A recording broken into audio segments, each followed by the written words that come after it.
My mother is the reason I am a reader today. My mother not only read to me when I was a child, she read in front of me, giving me that all-important example that reading is as much a part of the human experience as is breathing.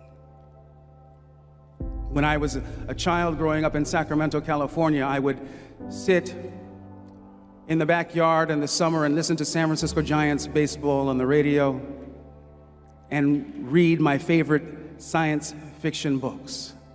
Science fiction literature to me is my body of literature of choice, mostly because I believe it invites us to contemplate what I consider to be two of the most important words in combination in language.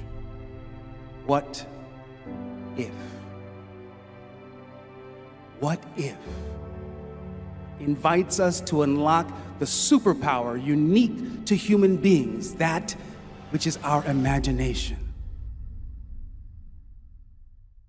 I am a firm believer that that which we imagine is what we tend to manifest in this realm. I know that there was some child who watched those episodes of the original Star Trek series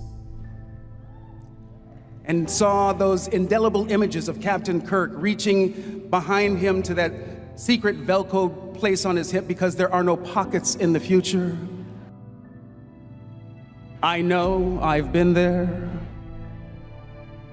They would see Kirk pull out his communicator, he'd flip it open and he'd say, "Scotty, beam me up." That child grew up, became perhaps an engineer, a designer of products, and is responsible for a technology that is more prevalent on this planet today than the toaster. By show of hands, has anyone in this room ever used or seen someone use a flip cell phone? That upon which we focus our imagination is what we tend to manifest in this realm. It is the stuff of which miracles are made. My mother took it upon herself as my primary parent.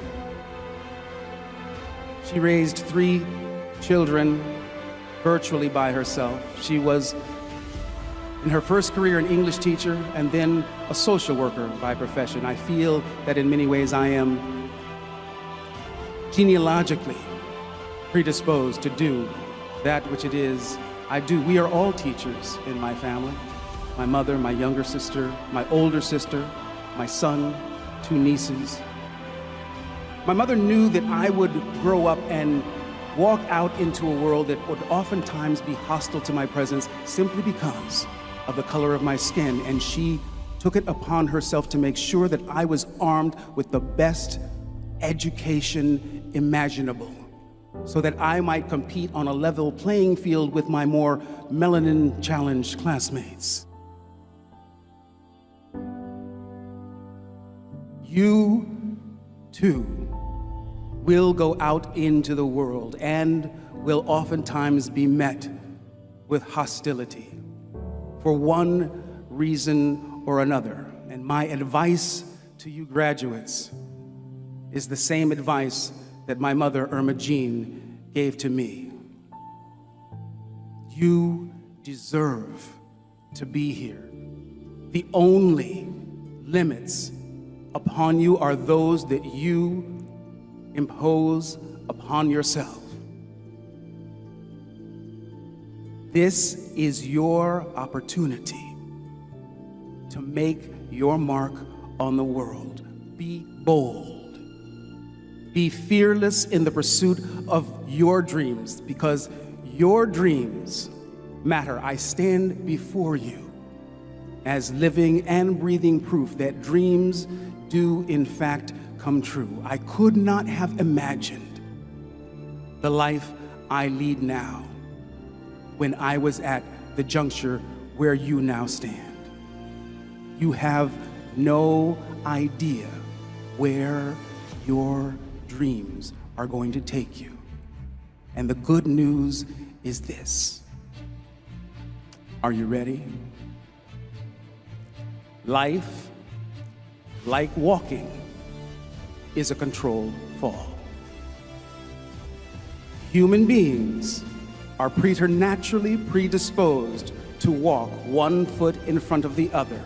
And you will notice as you perambulate around your world that it is the exception as opposed to the rule that we fall flat on our noses. Life, like walking, is a controlled fall. It is not necessary, graduates, to know what comes next. Focus on the step that's in front of you. The rest will reveal itself. You feel me?